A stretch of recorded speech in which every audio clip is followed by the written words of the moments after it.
మొక్కలను నాటాలి, చెట్లను పెంచాలి, చెట్లను కాపాడితే అవి మనల్ని కాపాడతాయి అని పెద్దోళ్ళు చెప్తూనే ఉంటారు కదా నొల్ల.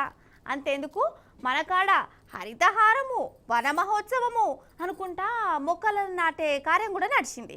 అయితే ఖమ్మం జిల్లాల తండ్రి కొడుకులకు ఈ హరితహారం, వన మహోత్సవం, మొలకలు నాటే కార్యక్రమం అంటే వాళ్ళకు వేరే తీలా అర్థమైనట్టున్నది. మరి ఏం చేసిరో మీరు చూసి తరించురి. ఇప్పుడు మనం ఖమ్మం జిల్లా చింతకాని మండలం నాగుల వంచ ఊర్లో ఉన్నమొల్ల. ఈ ఊర్లే కందిమల్ల వెంకటేశ్వర్లు ఉంటాడు. ఈయన ఇంటెనక పెరడు కూడా ఉన్నది. ఆ పెరట్ల తోటకూర, గోంగూర, కల్జమాకు, పుదీనా, గిదిన మొలకలు పెంచుతుండు కావచ్చని అందరూ అనుకున్నారు. కానీ వాసననేమో అలగసలగత్తాంది. పోలీసులు వచ్చిర్రు, పెరడును చెకింగ్ చేసిరు. వెంకటేశ్వర్లను ఈయన పెంచుతున్న మొక్కలను పోలీస్ టౌన్ కు తీసుకుపోయారు. ఎందుకంటారా, ఈయన ఇంటనే గంజాయి మొలకలను పెంచుతుండోళ్ళ గంజాయి.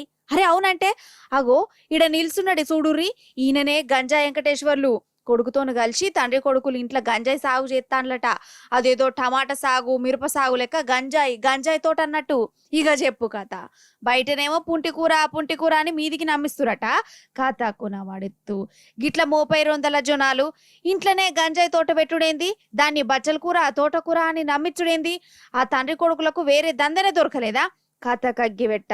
మొత్తానికి హరితహారం, వన మహోత్సవం అని జనాలు మొలకలు నాటుకుంటే చెట్లను పెంచే కార్యక్రమం పెట్టుకుంటే ఈ మహానుభావులేమో గంజాయి మొలకలను పెంచే ఉపాయం చేసిర్రు.